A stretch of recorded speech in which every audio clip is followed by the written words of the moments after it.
effects of mercury are established in a whole bunch of different scientific documents and scientific studies. And I'm not a scientist, but as I understand them, the health effects of mercury, as I've said, include neurological effects, particularly on children and on the unborn children of women who eat fish during their pregnancies. The latest number I've seen is that something like 630,000 American women have, their children have levels, let me go back, sure. About 630,000 American children are born with levels of mercury in their blood that are above the level that EPA considers safe. That's a lot of children born with mercury at what might be a harmful level.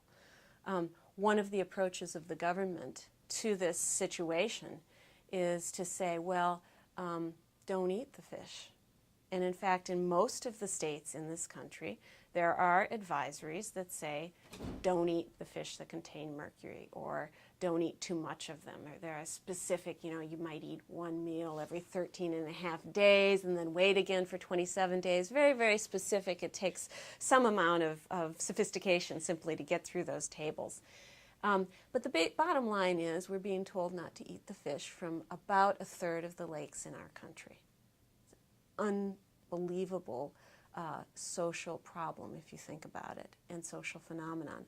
I come from Minnesota, not only the home of the loon, but the home of 10,000 lakes, or so we say.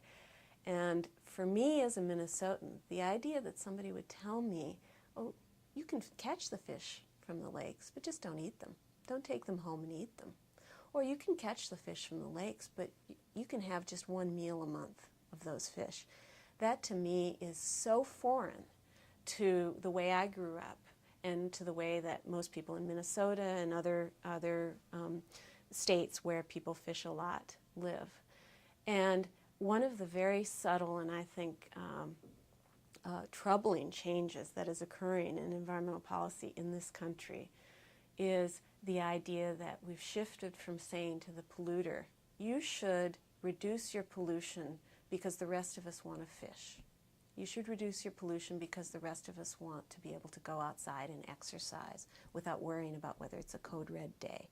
You should reduce your pollution because we want our children to be able to play outside and not, as has happened to me, go to the daycare center and have a big sign on the door saying, we'll be playing inside today because the air is so polluted. And so that had been the understanding, I think really the covenant in some sense in the last several decades, is that the polluters would reduce their pollution so that the rest of us could go about our business. I believe that is changing. I believe it's changing in the following way. We're being told, well, you don't have to worry about the fish, just don't eat them. Or don't eat them too much, right? And if you do, it's kind of your fault. Don't worry about the air so much, because if it's bad, you should really stay inside. Or if it's bad, you really should take your asthma medication. And so it's a profound shift in our understanding about exactly who is responsible for dealing with the effects of air pollution. And this shift from the polluter being responsible to the victims really being responsible for changing their behavior in ways that are, I think, really fundamental. We're not talking about little tiny adjustments in the amount of freedom we have. We're talking about Minnesotans and their fish, Minnesotans and their loons, people and their children playing outside. These are fundamental parts, I think, of our freedoms that are being whittled away in this extremely subtle way.